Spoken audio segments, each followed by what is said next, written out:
Hey, everyone. Before we get into today's interview, just wanted to drop a little reminder to stay up to date with all the latest episodes of On the Margin. You can subscribe to the Blockworks Macro YouTube. Just go up there, just click the little subscribe button, or you can click the links at the top of this episode. It'll take you over to Apple, Spotify, whatever your preferred platform is. Just subscribe there. If you could, leave a rating and review. Really appreciate it. All right, on with the show. All right, everyone, welcome back to another weekly Roundup edition of On the Margin. Today, I'm joined, as always, by my munificent co-host, Mr. Mark Yuska. Love it. Thank you, Michael. And quick reveal, I'm wearing the forbidden outfit. So I got the green on top, Fighting Irish, have a big game this week. I'm not supposed to wear this combo with the orange pants because my wife says I look like the map of, or the flag of Ireland. I have the Bitcoin Citadel socks going on. I think it's going to be more important than ever to have a Citadel, given the macro nonsense that is going down that we'll talk about today. You really need a fortress. And I think Bitcoin is that fortress for a portion of your wealth. Yeah. So let's talk about that. I'd like to start talking about rates. So we had an FOMC this week. Not a whole lot of hard takeaways from it other than the higher for longer narrative, which you might object to a little bit, is starting to get cemented. So we got no change. The market is still expecting one more rate hike for this year. Looking out next year, the market is still expecting cuts, but they're now expecting less cuts after, exactly. They're pricing in half a point less in 2024 now. And Powell said, I guess the headline takeaway would be that a soft landing is not the Fed's baseline expectation. He also did talk quite a bit about, I mean, imagine if he had said that, right? What markets would have done. It's so funny. It's so funny. Yeah. So, and then the last thing I'll say is he did talk quite a bit about the Fed's balance sheet and about being serious about rolling off the Fed's balance sheet. So, Mark, any takeaways for you from the FOMC? I mean, so many takeaways. I mean, this idea that the market still, after all his protestations to the contrary, actually believes they're going to start cutting rates. Now, not as much, but they're going to start cutting rates in March. I mean, March is not that long from now, right? And so that I just find the whole thing kind of interesting. Is the Fed chair says something, and this has been going on for the past few years, and people are just like, yeah, whatever. I'm going to believe the opposite. And in some ways, there's a directionality that's right. People for 7-8 years said Fed's going to raise rates, and the upward slope of the Fed futures curve was consistently wrong for 7 to 8 years. And then suddenly it was understated because, he cranked up, the knob to 11. And now they're going to be consistently wrong on this downward slope. And I just find the whole game kind of silly. But that said, I think there's a bunch of things that came out of this that are interesting and confusing in a way, right? Not 2 meetings ago, he was like, soft landing, or actually no landing, right? We're not even going to land this plane. We're just going to take off again. We're going to do a touch and go, and life is good. And now, we can't have soft landing as our base case. Of course, it's your base case. That's always been your base case. You're telling us there's going to be a medium landing? Is this the Chuck Yeager definition? Any landing you can walk away from is a good landing. And if you can use the plane tomorrow, it's a great landing. I don't know. It's confusing. And then the last part is rates. Rates are in free ascent. Forget free fall. They are in free ascent. And that's kind of contrary to this idea that they're going to offload their balance sheet. So what you're telling me is you're going to sell bonds at a loss? I mean, if you acquired all these bonds at low interest rates and now you're going to sell them at high interest rates, where does that money come from? Because remember, the Fed is not federal, so they can't get it from the government, and it has no reserves, right? There's no there to plug that hole. So I don't know. I find the whole thing kind of curious. Yeah, there's a great chart here. I'm going to share my screen. The Fed, in terms of what they're actually projecting from the standpoint of inflation and unemployment, they're kind of telling two different stories a little bit, or they're telling a story that isn't super possible. So looking at this is a projection of GDP, unemployment rate, and PCE and core inflation. And they're talking about not having a soft landing. They're talking about GDP going up, unemployment rate going down, inflation moderating, while cutting interest rates at the same time. And the reason why you would presumably cut interest rates is because there's some sort of recession or harder landing, right? I mean, you don't just cut interest rates when GDP is going up and unemployment is staying neutral. So not ever. Not ever. Right. It's axiomatically wrong that you would do that. Right. So, I mean, there's what the market is pricing in, there's what the Fed is telling the market, and they're not necessarily saying the same thing right now in terms of people's expectations. So someone's wrong. What's funny too is this chart. I love this chart.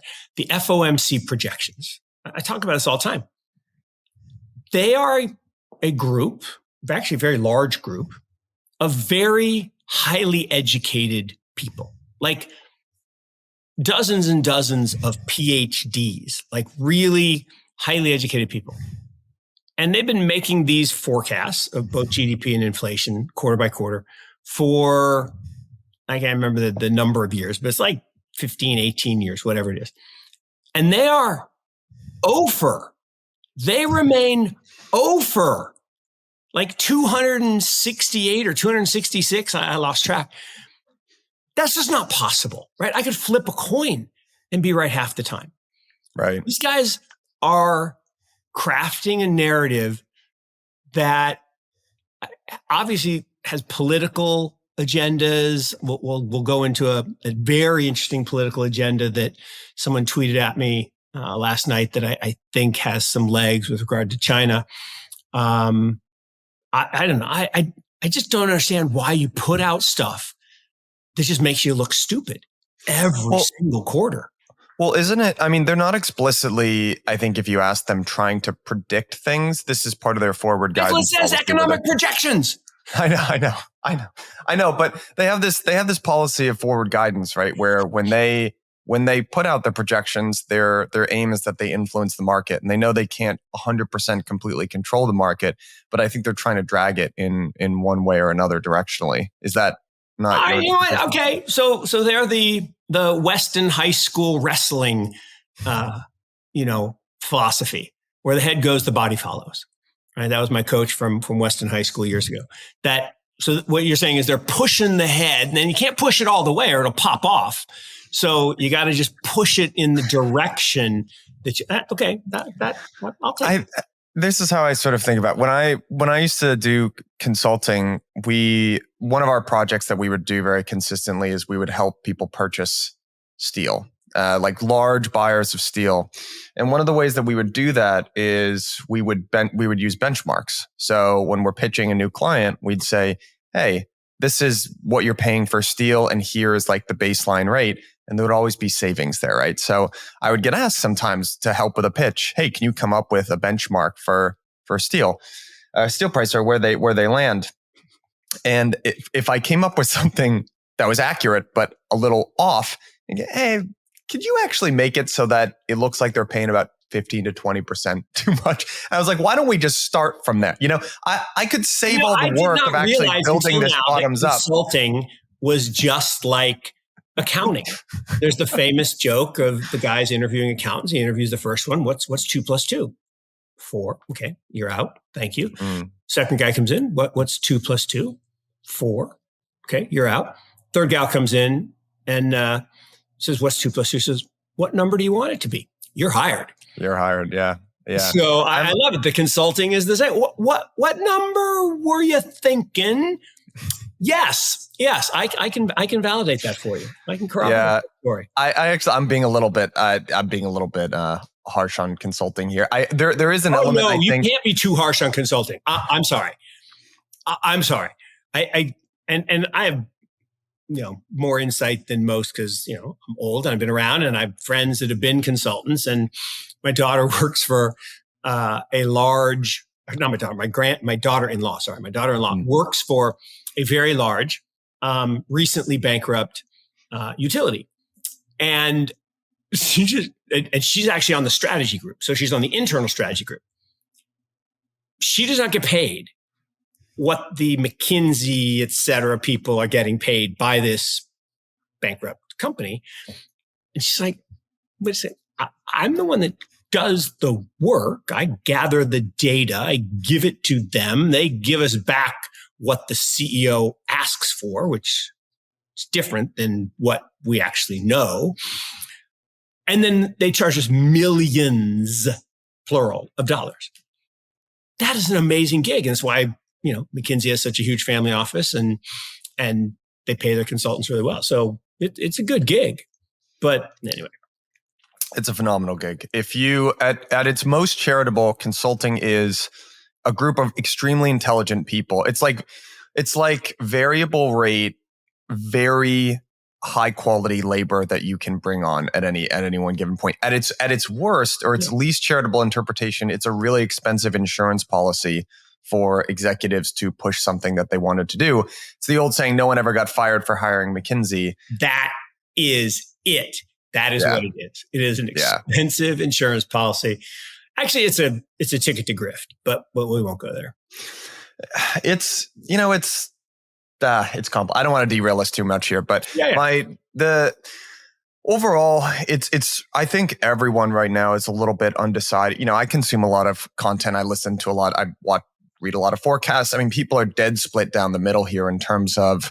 I think people generally, if I had to sum up where I think people are with regards to inflation, people are in general agreement that we are cyclically in a downturn for inflation, where people are not decided, and what the key question really is what are the more structural or secular trends around inflation, and that's ultimately the more important thing that I think you have to have an opinion on and answer. Unfortunately, it's one that's extremely hard to know.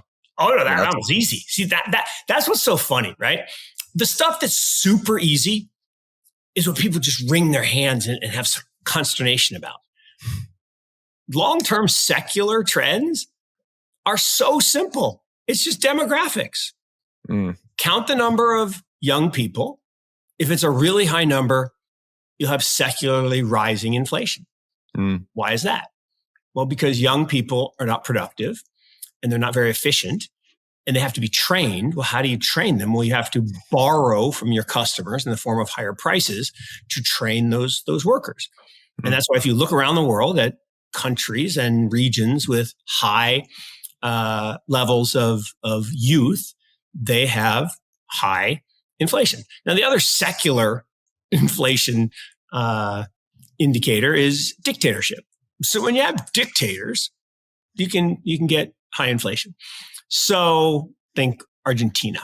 Think, by the way, have you listened to Milei at all? The presidential candidate in Argentina? You gotta listen to this guy. He's pretty amazing. I'm sold. You know what I was listening to? Not Argentina here, but or do you say Chile or Argentina? Argentina. I was listening to that podcast that I've been shilling. The rest is history. They did I'm almost through the second episode on the history of Pinochet in Chile and the toppling of the Chilean government. Yeah, on 9/11. Like literally, he was crazy on 9/11. Crazy statistic. That's a crazy coincidence, isn't it? Yeah. So my next door neighbor, they're here for a year. He's teaching over at Duke. They're from Chile, and the mom's actually here from Chile to go to the football game next weekend.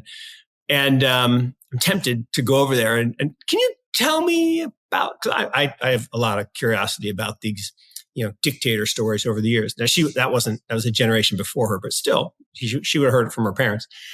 But the reason you have secular deflation is old people.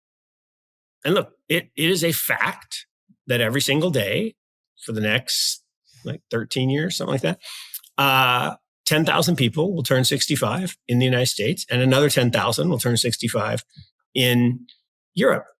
And Japan's already 11 years ahead of us. They're starting to age into the 85-year-old cohort. And you look at those places, and it is secularly a downtrend in inflation. And the only thing that's going on now, again, this is just the debate back and forth. Oh, but we have this 70s style inflation. No, we don't. We had a currency devaluation, the likes of which we've actually never seen.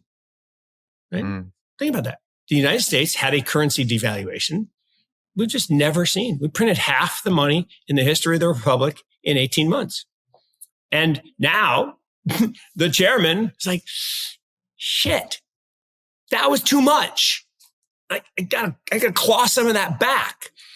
But here's the problem. And this is going to get into the little theory that I was talking about on China. Here's the problem.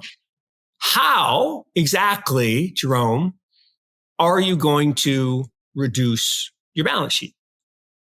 You are the buyer of last resort, the lender of last resort. So you bought up all these bonds. Who's going to buy them from you? China stopped. Russia stopped. Japan stopped. They're actually divesting. They're exacerbating your problem. So who exactly is going to buy bonds? Oh, we're going to freaking stuff them into the banks. That's gone. You did that. You put them in the banks, and then you went and jacked up rates, and you bankrupted a whole bunch of banks, wiped them out. Why would you do that? You're supposed to be the banker in chief. Why would you bankrupt? Okay, that's a whole nother story. That's to set the stage for CBDC. You have to foment fear and distrust in the banking system. So the banks aren't going to buy them. So who exactly is going to buy them? Us. 65 to 85-year-olds. Well, I'm not 65 yet, but I will be. Old people buy bonds. They don't buy green bananas, and they buy bonds. And that's their only hope. And I've said for years, there's no law yet that forces you to buy bonds in your 401k. And, we've talked about this. I believe it should be against the law. Literally, there should be a law that prohibits anyone under 65 from owning a bond in their 401k. It's the dumbest investment decision you could ever make. But that's a pretty dumb decision. But they could actually, and I think they might, and there's actually been bills thought of that would mandate that you buy government bonds in your 401ks. Be horrible. But wait a minute. If interest rates are 5.5 or 6, isn't that a good thing? Well, if inflation returns to its persistent decline at, sub 2%, 4% real, it's not bad. It's not bad. But I don't know who's going to buy the bonds from Jerome. I don't know who's going to do it. So good luck with that, Jay Powell. So I will point out, actually, so foreign holdings of Treasuries actually increased after yields. I mean, simple equation, right? Yields go up, they become more attractive. Now, the converse on the other side of the balance sheet there is the interest that the U.S. government is having to pay out is exploding and nearing $1 trillion. But, people are going to buy the bonds if you jack the risk-free rate up and up. Total foreign increase, you have to break it out and double check, because this has happened before. Every once in a while, you'll find in that total number these odd things like Belgium is buying a lot of bonds. Like Belgium doesn't have any money. Well, it ain't Belgium, right? It's some Saudi prince or something, running it through the ECB. Or the UK. That's my other favorite, because that's really the Saudi money that goes through the UK, or African dictatorship money goes through London. So you got to actually look at that, because if Japan is net sellers and China's net sellers, those are the big dogs, and Russia's not really that important, but they're net sellers. The net buyers, and this is the other interesting thing about this, is if your plan is to just screw over your enemy, right, who borrowed a lot of money at low interest rates, you could do that. And that's what this guy was positing about China, is that we are trying to exacerbate the collapse of the Chinese real estate market to put pressure on China. It's an interesting theory. I mean, it is. But it's interesting. You look at Evergrande stock, for example. It's rebounded off the bottom, like really, really hard. I mean, should have gone to zero based on the data, but like Citigroup, same thing. Citigroup should have gone to zero, but it didn't. Too inconvenient. I think a lot of people, when you talk about this sort of sovereign debt currency doom loop, you have people that are talking on different timeframes, and so they're sort of whistling past each other in the night. So, so I don't know. I've referenced this book. It's on my bookshelf here somewhere, but Market Wizards. You can go back to 1989 or whenever that was published, and people are talking about the same stuff you and I are talking about. Some 40 years. There's nothing new in earlier. This world to that nothing point. New in this world, and they were way early. So these people that say, "Hey, I've been hearing this my entire career," BRICS, sovereign debt crisis. People have been saying this for 40 years. This is nothing new. I'm really sympathetic to that view. If I had been hearing that for 40 years, I'd be annoyed with it as well. Mm-hmm. On the other hand, I think people who point out how different the U.S. situation is are right because of the privileged position that we have in the world. But on another very real realm, what you're sort of proposing is a perpetual motion machine. And I just don't see any examples in history of this working out on a long time frame, on a multi-hundred-year time frame. To your point, there are none. And we talked about this before too.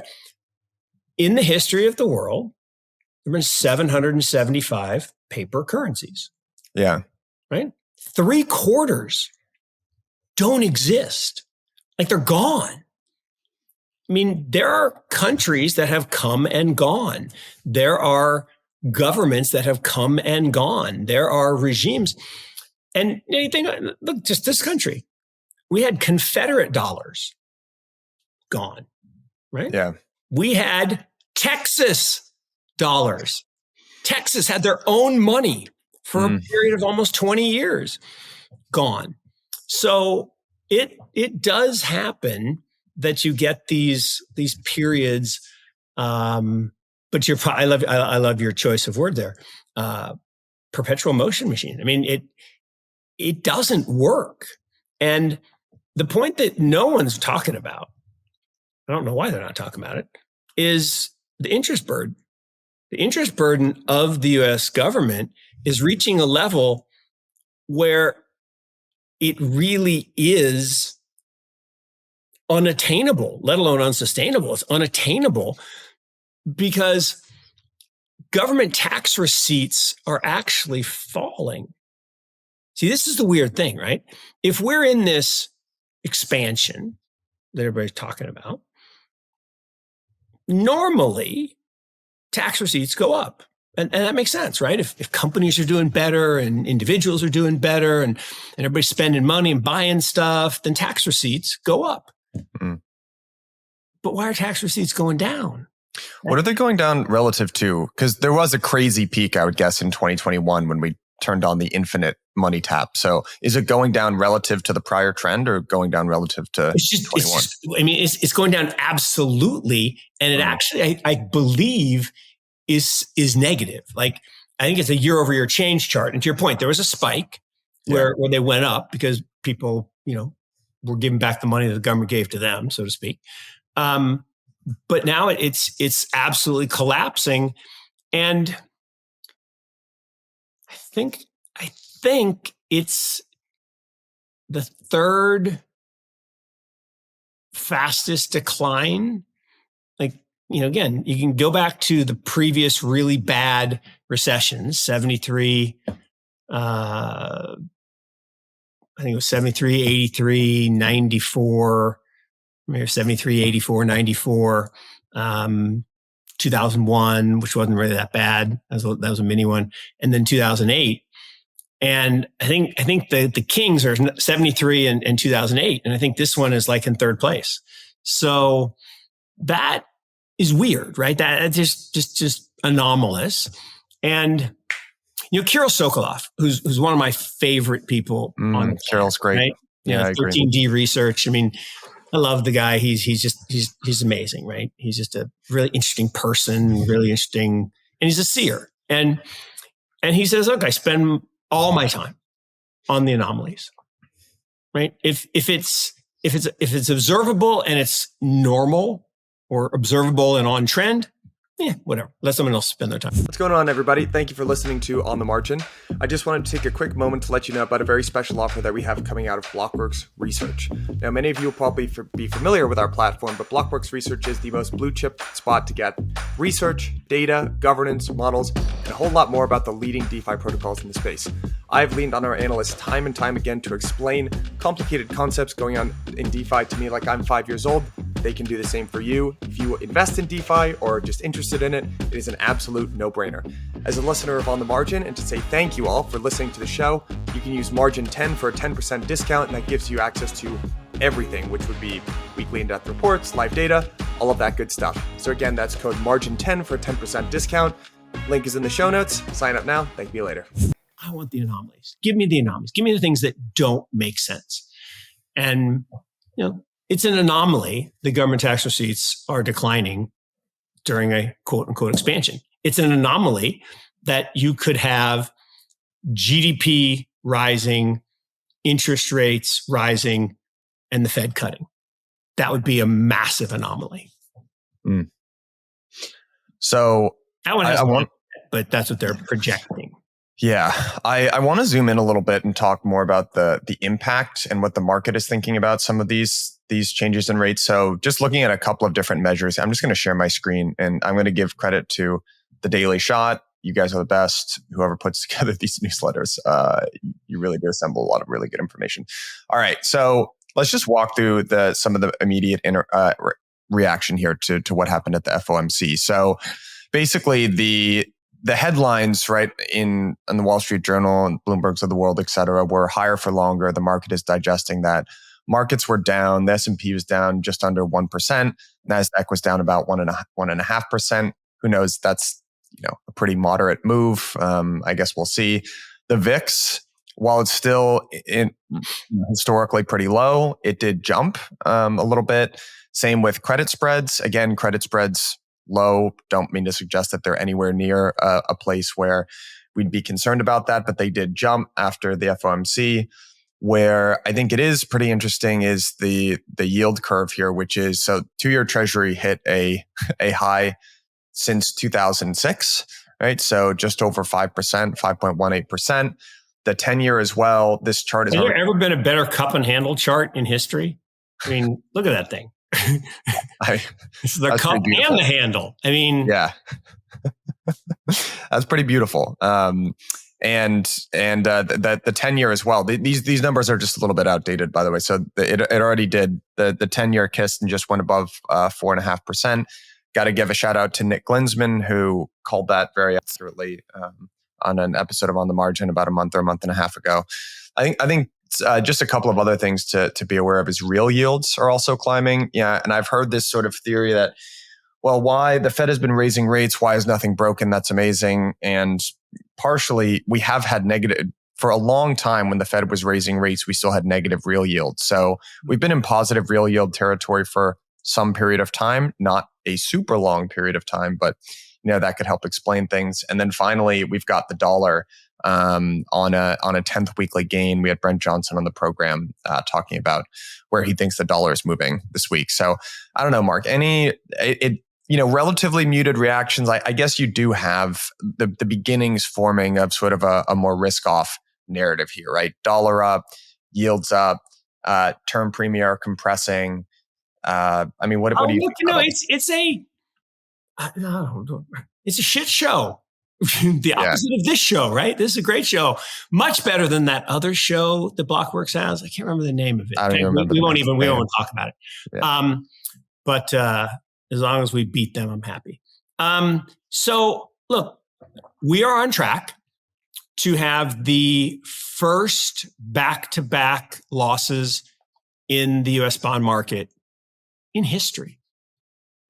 Just let that hang there for a second. In history, we're talking 140 plus years of history, never had back-to-back down bonds. The broad bond index, is now down 2.5%. Long bonds, almost down 10%. So TLT.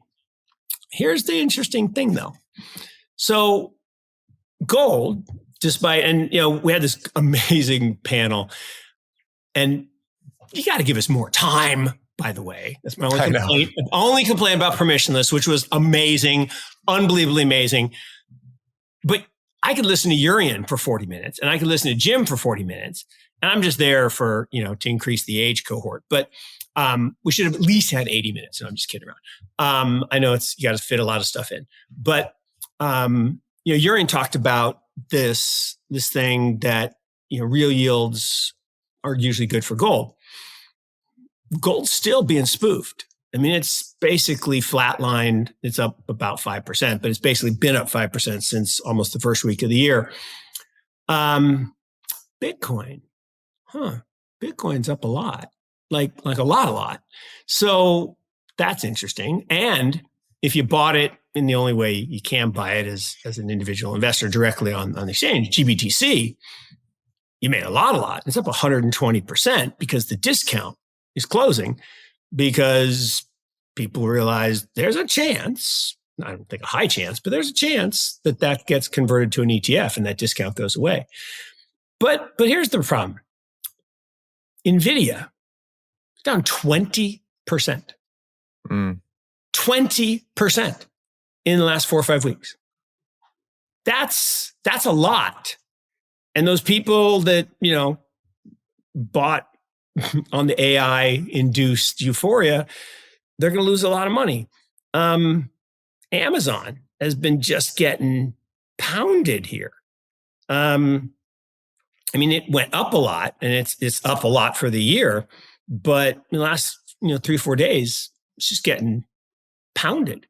So it is up a lot. It's up 50% for the year, but for the year to date, but over the past year, it's only up 10% because it went down a lot. And here's the interesting thing. Shout out to Mr. Wonderful. 3.5 years ago, Mr. Wonderful called me an idiot on CNBC live. Was great. He's like, "You're an idiot," because I said that the FANG man stocks were going to be dead money for a decade.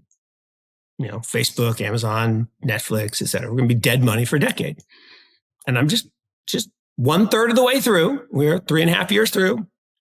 I'm winning. Amazon, dead flat. Meta, down. Look at all the charts. They're dead money. So there's no company good enough you can't mess up by paying too much. And that's what happened. And I think it was Jim, might have been Urian, but I think it was Jim, who said, no, it was Urian. No, it was Jim. It was Jim, who said, look, you've had this weird thing where despite the fact that rates have risen materially, the earnings multiple went up 5 points. Yeah. 5 points. That's completely illogical. Now you could say the only argument you could make is, well, earnings are rising faster. actually, that's not what the data says. Oh, but it's coming. And the estimates are rising. They're not that much better. Long rates are telling us that we're going to have this massive recovery. Okay, that's the only thing you could say that I will accept. When long rates rise, that is historically an indication that future economic activity is going to be better. Unless you have a supply-demand problem. That's the problem. We have a massive supply-demand problem in the bond market. We don't have enough buyers. When you don't have enough buyers, what happens to the price? Falls. Yields rise. So I'm going to argue it's not causal. It's reactionary. That it's not that interest rates are forecasting this massive recovery and everything's going to be great. Just not enough buyers for bonds. Yeah, I think I've always looked at it as a supply demand problem as well. But one thing that I would be curious to get your opinion on, and I want to maybe conclude this discussion of rates and move on to Bitcoin and have maybe a little bit of a friendly debate with you here, or put some views out. But a sell-off in long-term debate.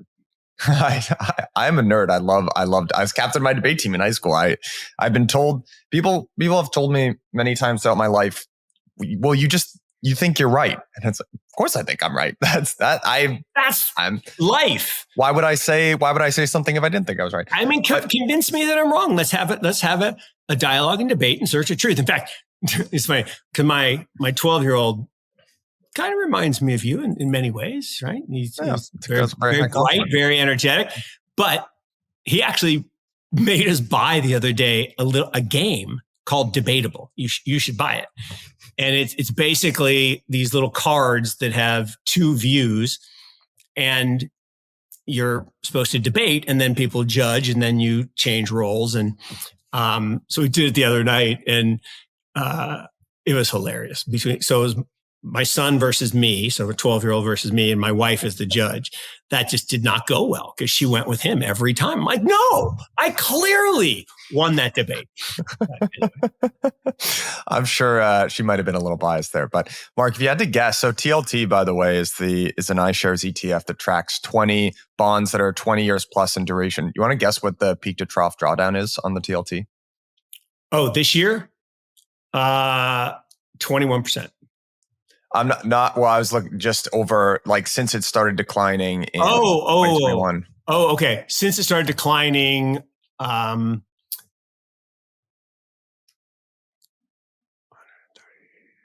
like 45%. Yeah, you're very close, about 40%. So, I mean, long duration is just getting taken to the woodshed right now, and as long-term yields continue to rise, that's going to continue to happen. Anything that doesn't flow, spew cash flows is going to get hit. Think about what you just said, right? Bonds, the safest thing in theory that you can own, you lost half your money. Yeah. That's like a small cap stock. And granted, look, that's because the move from 100 to 130 was totally illogical. That was a mad scramble for yield in the last death throes of the financial repression regime, where, at that point, there were negative interest rates on $20 billion of bonds around the world. You had to pay the bank to take your money. Yeah, that's nuts. It's like the whole world was imploding, and people were like, I'm just going to buy long duration treasuries. And again, that was the plan, because we were spending all this money for the wars and we had to sell the bonds. Well, now you have a problem. Nobody wants to buy them because the price is falling because you started raising rates. And as I said, I still believe this is all because we shifted from a regime that was designed to save the bank's balance sheets. Remember, the Fed only exists for the banks. Doesn't exist for you and me, doesn't exist for the president, it exists for the banks. It is owned by the banks, it is controlled by the banks. It is the banker's bank. Its job is to enrich the bankers. Full stop. From 1607, when the Rothschilds formed the first one, to the Bank of England in the 1800s, to the Fed in 1913. Sole job. And they're good at it. They concentrate wealth in bankers' hands.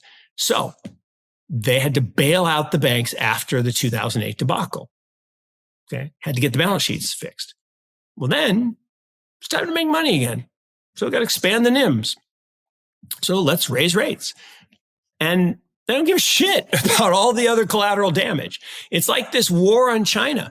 If it's true that we're staying higher for longer to try to attack Chinese real estate developers, if that were true, and yet we're destroying the lives of innocent human beings here in America, right? People who can't afford to buy a house, they can't move. That's bad. Like that's dumb. But when you weaponize, the risk-free rate, which is kind of funny when you say it that way, but that's what they've done. They've weaponized the risk-free rate, and you vaporized 50% of the wealth in people's hands that they had when they owned TLT. Yeah. It's a pretty nuts peak to trough drawdown there. It's supposed to be something that's very safe. I did, just to present a minor counterpoint here. I went to an investor event here in New York this week, and I heard the chairman of an extremely large, very successful private equity fund speak. Also one of these guys who sat on the boards of, Federal Reserve local branches and stuff like that. So very, I don't want to out this person, but he knows what he's talking about. And he actually had a slightly different view from you, Mark. So I want to, shocking that an insider of that organization would have a different view. But I am all ears. Well, he shared some of your views as well. So here's what the prognosis and the way that he framed it was: look, the fight for inflation, just to anchor people, is about halfway done. Right? We've moved interest rates. They sort of stabilize, like the 9%, that was just sort of a peak, but we've really moved interest rates down from about 6% to about 3.5%. We still have that last 1.5% to go to get to the Fed's target. Inflation from 6. Yeah, inflation. And he likened it to a diet in the same way that it's easier to lose the first 10 pounds. The last 5 is actually much harder than the first 10 or whatever it is. That was the sort of view. And the question ultimately was, all right, there's the R star, which the Fed talks about a lot, which is wherever the equilibrium is of the economy. Yep. But there's another important measure, which is I star, which is where does the natural rate of inflation fall? And he had a slightly different view from you, that actually we're in a period of secular inflation. And the idea there being, this is what I've also thought too. There's the demographics argument, which I understand, but another huge driver of deflation for me has just been borrowing from low-cost labor pools around the world. And that is a trend that is reversing. And that was the view. Now, where he agreed with you is, he kind of went on a little bit of it. He was speaking with someone who was kind of an academic. So this was a funny statement to make. But he was like, none of these people who sit on the Fed, they've never taken a company public. They've been in academia all their lives. They don't understand markets, and was generally pretty critical of the institution and sort of the DC apparatus. Yep. But that was the view. So what would you say to that? Maybe to just present a counterexample before we move on to Bitcoin. I should probably think I know who you're talking about, and I have massive respect for him. And even though we sound like we disagree, we actually don't. We just disagree on nomenclature. I don't believe any of this thing that shows up as inflation, like house prices rising and food prices rising and services price. I don't believe that's inflation. To me, inflation happens when there's excess demand for limited supply of a good or service. That ain't what's happening. It's just we're destroying the money. And it's the only way out. The government got overly indebted. They made promises. They wrote checks their body can't cash, like Maverick in the first movie. And that's the problem, is we are devaluing the currency. And I agree, that is a systemic secular trend. So I guess if we want to get all Keynesian and say that Milton Friedman is right, that inflation is always and forever a monetary phenomenon, and therefore that is what inflation is, Yusko. Okay, fine. I guess he's got a Nobel Prize. I don't, but I actually want to stick to my guns that there's a huge difference between naturally rising prices because there's excess demand for goods, as human beings are buying them, versus governments printing fiat currency out of thin air to devalue it. I just don't think they're the same. And actually, I'm going to stick with that. So I think we probably agree with just a nomenclature difference. All right. Let's talk about Bitcoin. He's a gigabrain, by the way. He's built really smart. Yeah. I really enjoy people like that, right? Rich, smart, handsome, talented. It's like, leave some for the rest of us.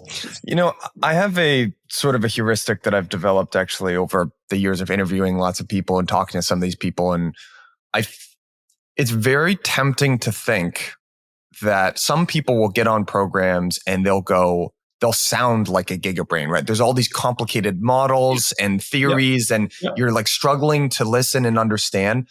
Some of the smartest people, most successful people I've interacted with do not talk like that. They're very simple. They're very just simple in their mind frame and approach, and it's usually well reasoned and logicked. But I think it's a really good heuristic. If it takes someone 20 minutes to explain, it's usually not right.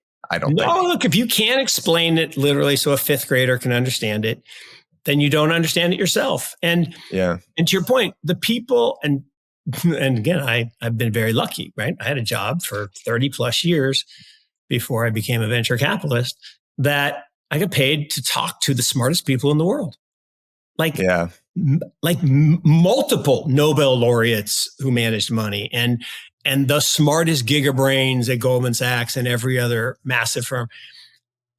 And without fail, the worst offenders were the people that wanted you to believe they were smart because they talked in jargon and they were demeaning in terms of, oh, well, you couldn't possibly understand this, so let me explain it to you.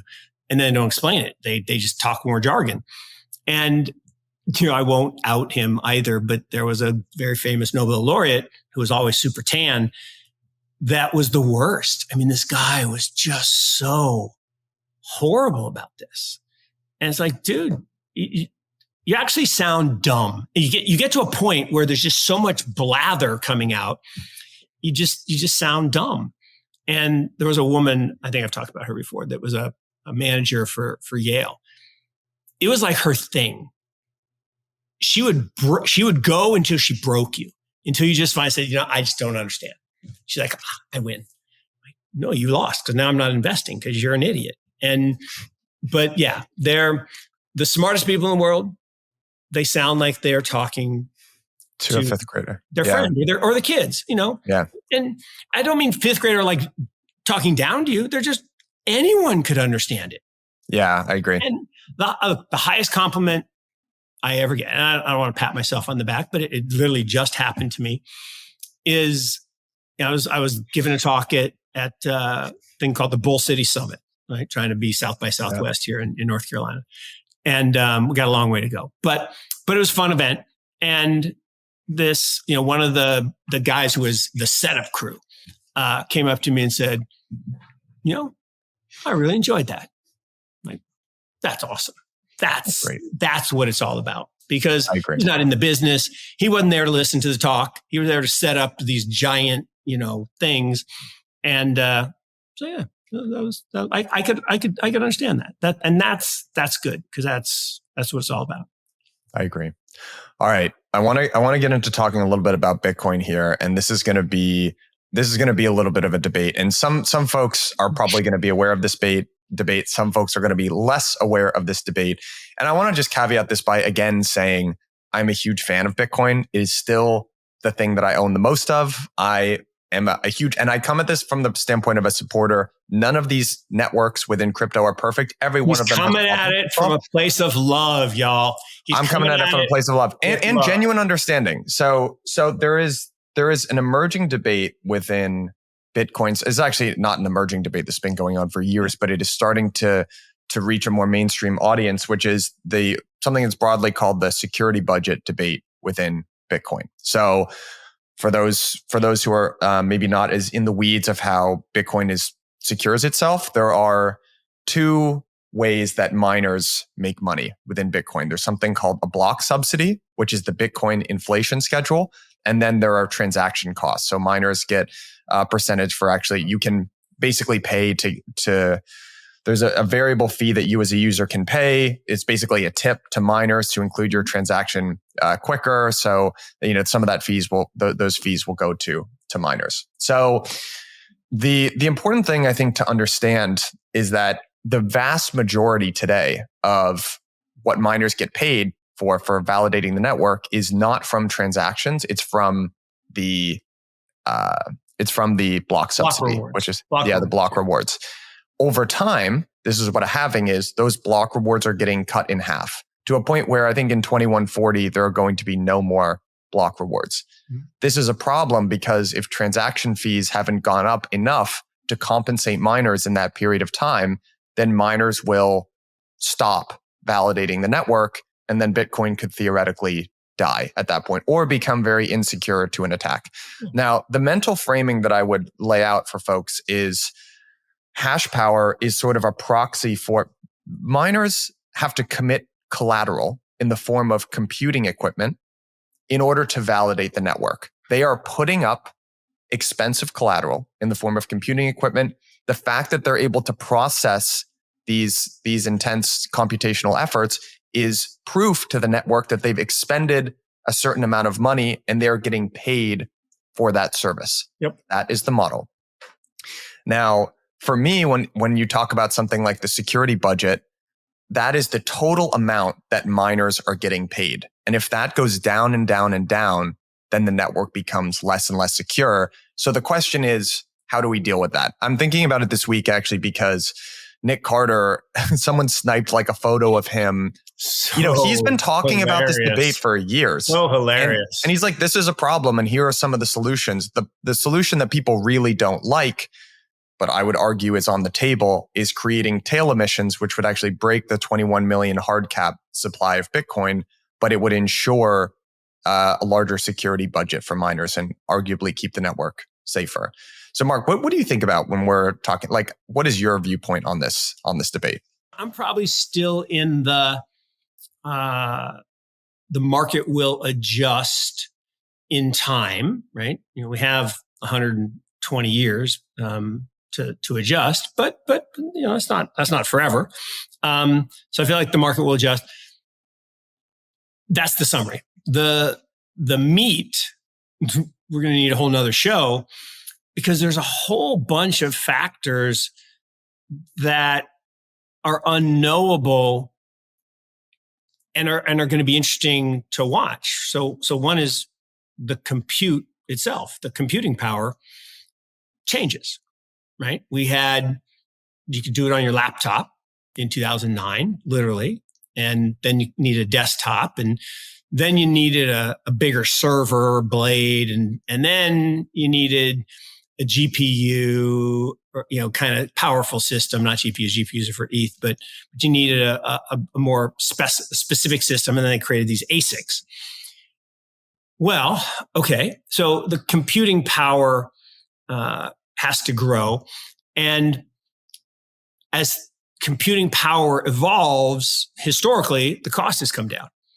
So if that trend continues and we get more Moore's law, it's possible that the reduction in block rewards would be okay, and we wouldn't have to create that many transaction fees because the miners wouldn't have to expend as much collateral because the chip costs and the miner costs go down. Then you got the whole issue of electricity, right? The biggest variable cost for all the miners is, what do you pay for electricity? And people who went early days and did hydro and locked in, 5 or 6 cents, thought they were doing great. Yeah, that's okay. But then it became less okay. So people who locked in 2 or 3 cents felt really good. Well, what if you could get 1 cent, with the big solar grid or something? Or my favorite, how about negative cost energy, like flare gas, right? You actually get paid to take the flare gas and recapture it in a turbine and power miners. So, and Saudi has, I don't even know how many tons, but gazillion, we'll use gazillion for a large number, tons of flare gas that they could recapture. So the capability to create negative cost energy mining is, now that would put a whole bunch of miners out of business, but so be it. That's capitalism. So I think it's complicated. Now, I also am a big believer that free and open markets, of which Bitcoin is, as are other protocols, not just Bitcoin. Although I partial to proof of work. I think proof of work is the best. But I think that the transaction fees will be sufficient, and I think they will grow proportionally as the Bitcoin blockchain is used for an increasing number of things. Ordinals and storing digital artifacts is a great example. I mean, ordinals allow high value assets to be stored on the most secure chain. Well, why does that matter? And if you think about owning things, if I own a bunch of Pokemon on my Pokemon game, someday I'll own them instead of Niantic owning them. But someday I'll get to own my special Pokemon. And Colleen and I had a great conversation about this down at Permissionless, and from Brevin Howard. She was at CMT before, but she and I play Pokemon Go together. But it sucks that we do all this work converting time into value, and then the value sits on their servers. We would like to have those things. Well, for those, I probably don't need to pay a lot to store them somewhere. So I'm probably happy to store them anywhere. But I have a couple NFTs and other digital assets that I want on Bitcoin. So I'm happy to pay a transaction fee to get them stored on the most secure, most valuable chain. And Danny Yang, he's at Huep, talks about this from On-Chain Monkeys, is the highest value assets in the world are going on Bitcoin. They just are. And that, I think, is a use case for the block storage, because blockchains are very efficient, permanent, immutable, beautiful ledgers. And as we migrate everything to digital, think this is what's really hard to wrap your head around, that we're not going to have centralized storage houses of paper assets. We're not going to have centralized databases of electronic assets controlled by centralized organizations. That just isn't going to happen. So can I poke at some of those things? Oh, sure. Because I think this is, so in terms of that argument of the cost of hardware for compute going down, I've heard that a lot, but that I don't think that makes the network more secure. What gives Bitcoin its security as a network is the cost of the collateral that you would have to post to attack the network. So for instance, let's just use a super hyperbolic example. 20 years from now, let's say you could purchase a computer for $1 that would was capable of producing the hash rate of the entire Bitcoin network today. Would that make it more safe? If you could buy a computer for $1 that would basically have the entire hash power? No, but here's the thing. It's not the cost of the hash power. It's the power of the computer. So hashing cannot be unhashed by equivalent tech. You need something better. So you need quantum, for example. That's the one that everyone talks about. So the security tech can be super cheap, but using that same tech, you're not going to unhash it. You gotta spend more. Now, to your point, you gotta spend. That's what I'm saying. If the cost of that goes down equivalently, right? If I could assemble enough computing power to attack, and what an attack is let's just use an even number. So let's say there's 10,000 nodes. So you got to hack in 10 minutes. There's a 10-minute window for a block. You got to hack 5,001 of the machines in a 10-minute window simultaneously to change the block and steal the bounty. It's a pretty daunting challenge. And people have tried, obviously. And here's the crazy thing. People have been trying that since 2009, right? Every day, people are trying to figure out how they can hack Bitcoin and steal all of it and every other crypto. But there's not been one fraudulent transaction on the Bitcoin blockchain in the 14 plus years it's been up.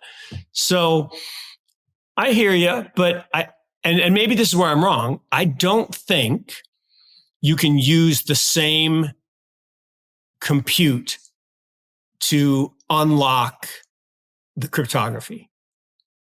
It's not about unlocking the cryptography. It's just about having, like, the hash power of the network is relative, right? Probabilistically, right? If you have 50% of the hash power in the network, then you're making 50% of the blocks. Mm-hmm. Bitcoin, the way that its consensus work, it responds to the leader, right? There are reorgs in Bitcoin that happen on a pretty somewhat regular basis, right? Yeah. So it's actually, you can more quickly make fraudulent blocks that consensus algorithm will think is the winner.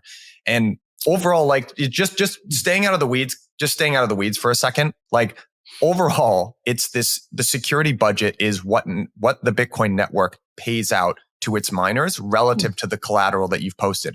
If the value of the collateral that you post to the network goes down and down and down, the network is becoming less secure.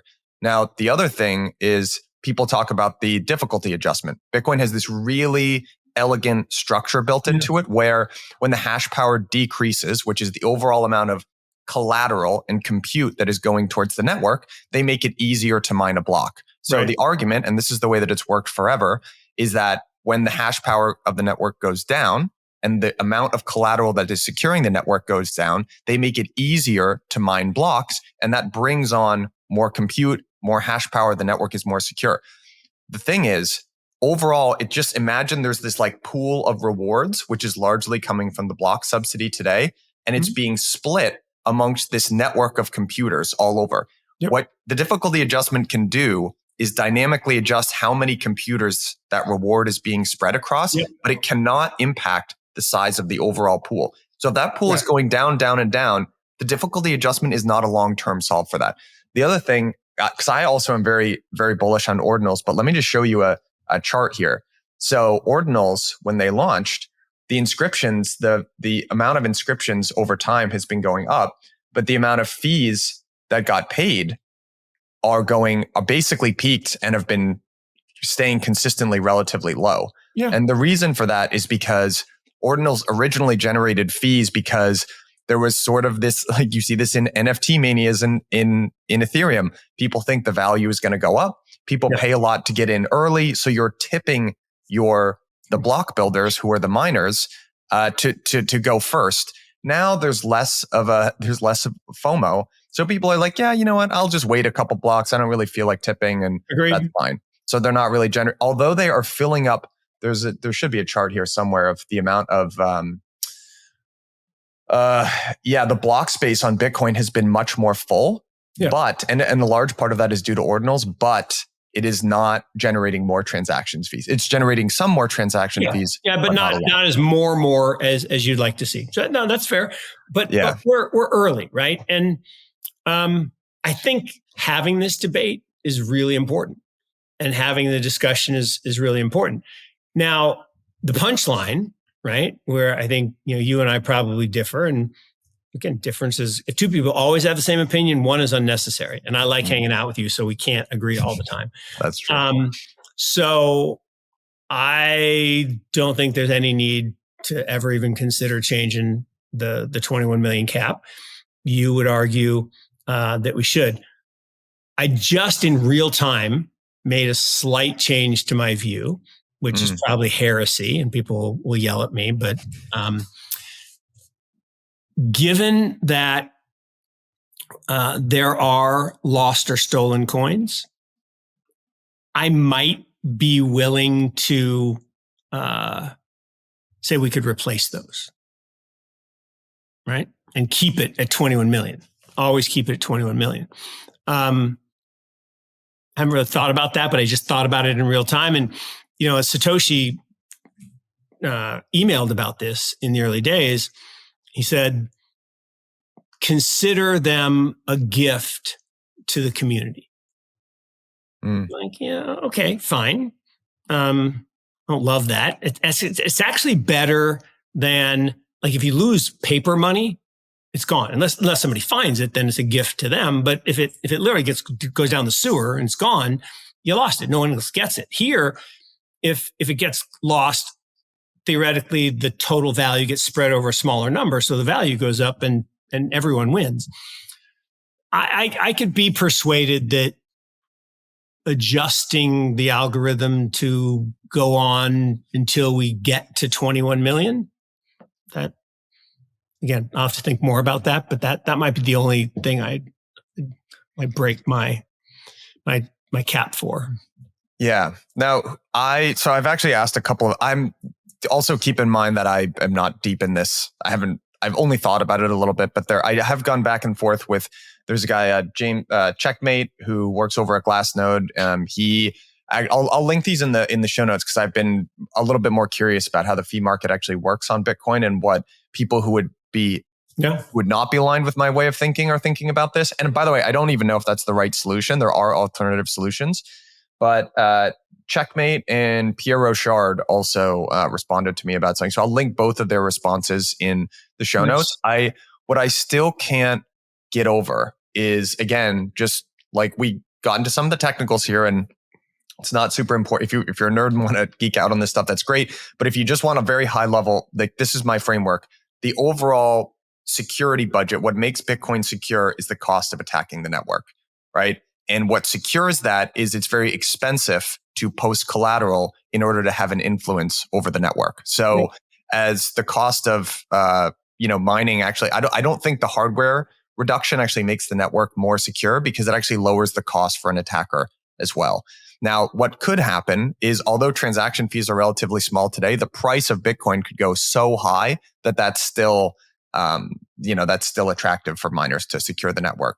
And that's actually what I believe, right? And that's, now, it's amazing. Everyone's one-upping each other. So, there's a whole bunch of us that have said, 150, 200K, that's logical. Given, gold equivalence is 250K, right? Meaning the monetary value of gold, the 5 trillion, 10 trillion would be double that. But the monetary, but then, Cathie Wood came out and said, no, 4.5 million. And then Saylor came out and said, no, 5 million. And then somebody came out and said, no, 10 million. I'm like, okay, great. You want clicks. Great.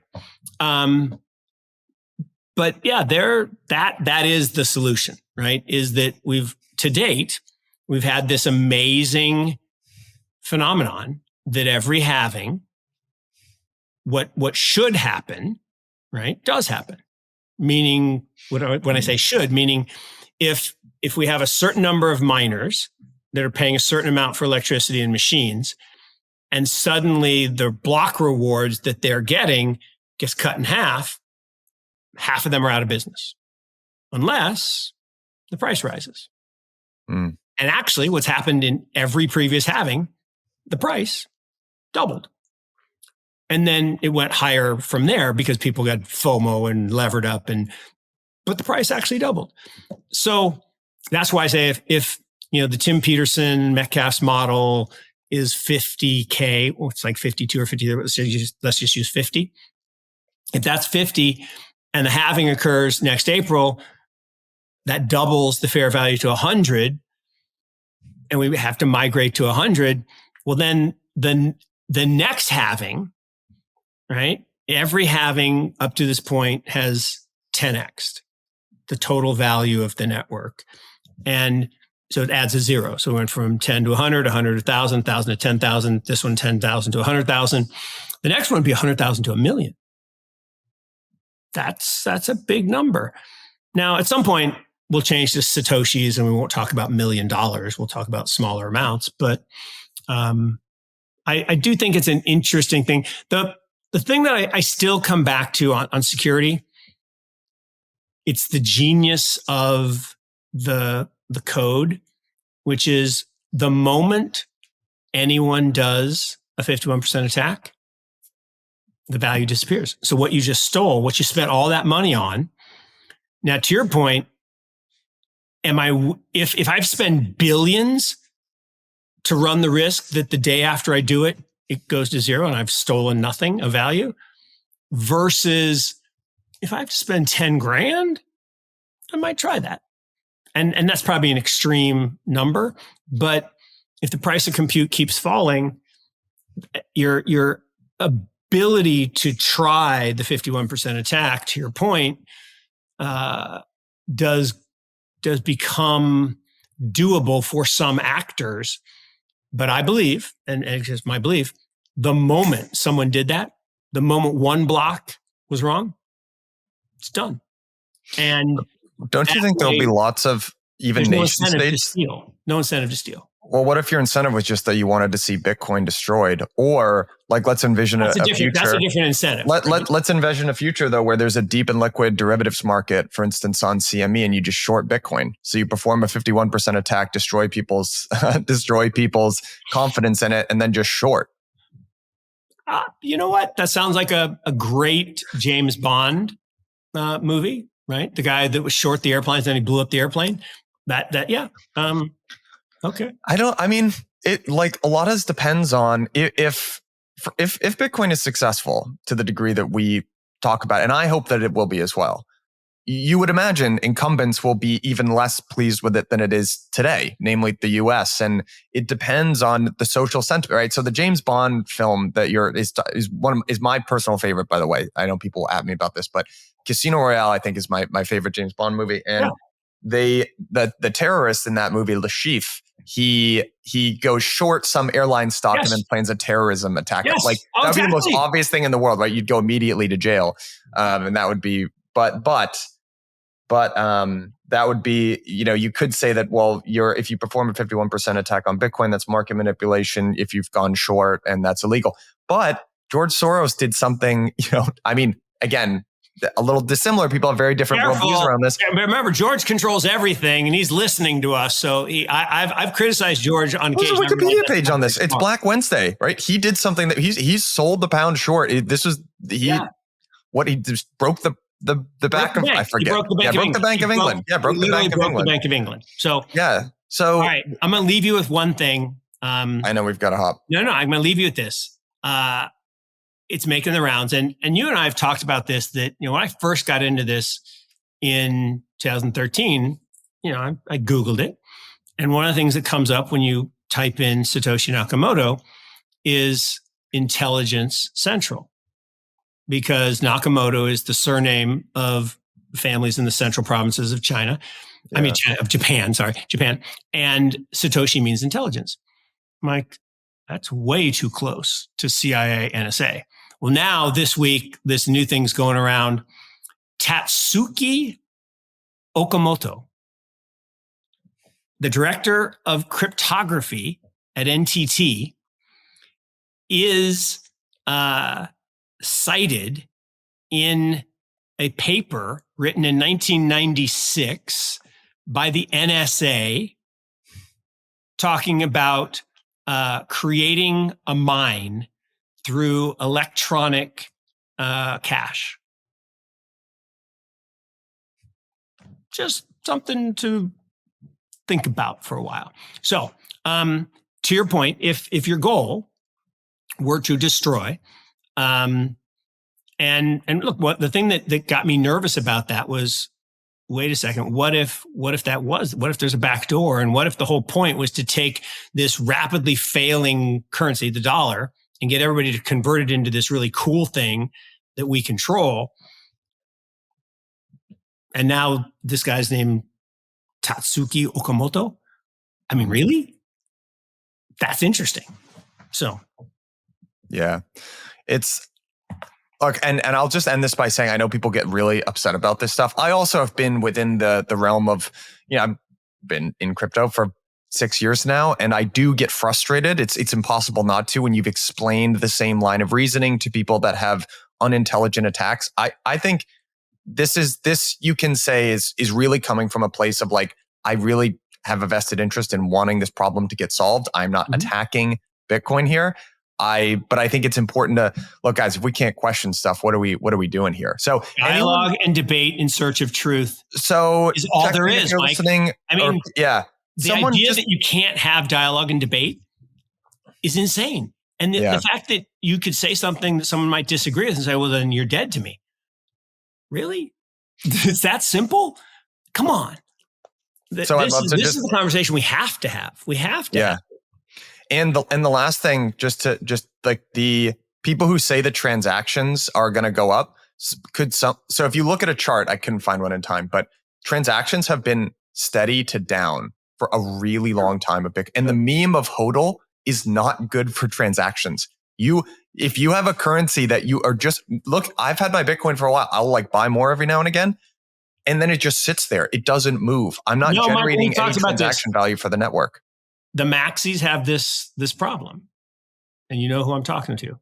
The maxis have this problem.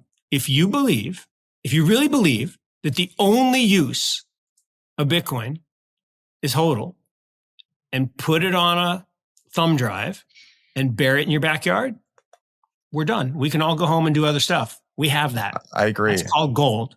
And gold is better because it doesn't deteriorate when you bury it in the ground, whereas your hard drive will. So that's not the only use case of the greatest money ever invented in the history of mankind. I believe this is the future of money. A Scientific American put it on the cover 3 years ago. So this is real, and it is better technology. And 2024 hasn't even happened yet. 54, 68, 82, 96, 2010, 2024. This evolution of computing power is coming. It's not that it already happened. And I had like the most fun, as much as I love this is the best hour of my week, as much as I love this, I had the best experience of my podcasting career last night. I got to talk to Tim Draper for an hour. I know. I mean, this consistently is, I said, it is the best hour of my week, but I'm a huge Tim Draper fanboy. I've been invested with him for 30 years. I think he's a seer. I mean, he's just one of the great investors of all time. And I got to hear he's the third generation and his kids are fourth generation venture capitalists. And, his grandfather was General Draper, who literally did the Marshall Plan.